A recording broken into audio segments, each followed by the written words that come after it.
Exodus 32, complete Jewish Bible.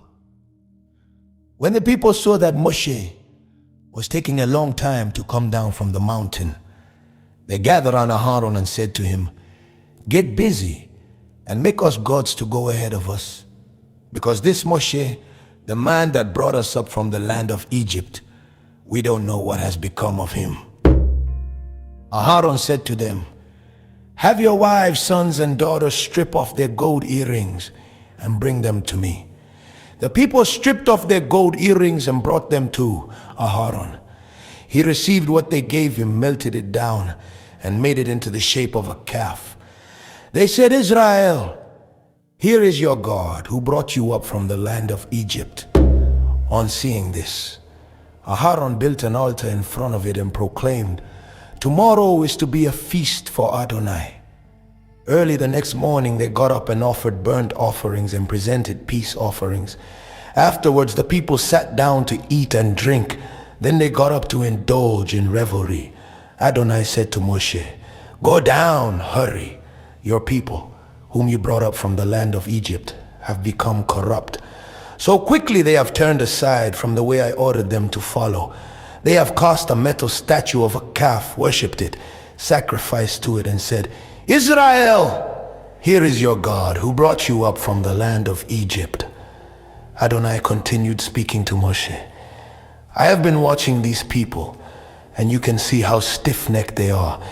Now leave me alone so that my anger can blaze against them, and I can put an end to them. I will make a great nation out of you instead." Moshe pleaded with Adonai his God. He said, "Adonai, why must your anger blaze against your own people, whom you brought out of the land of Egypt with great power and a strong hand?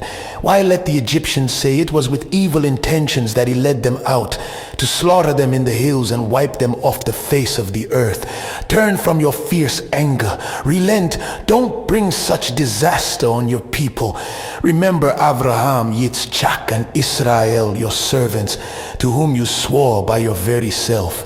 You promised them, 'I will make your descendants as many as the stars in the sky, and I will give all this land I have spoken about to your descendants, and they will possess it forever.'"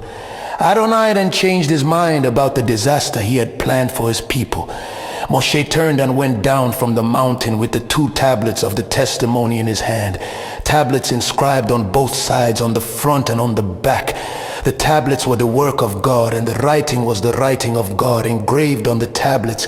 When Yehoshua heard the noise of the people shouting, he said to Moshe, "It sounds like war in the camp." He answered, "That is neither the clamor of victory nor the wailings of defeat. What I hear is the sound of people singing."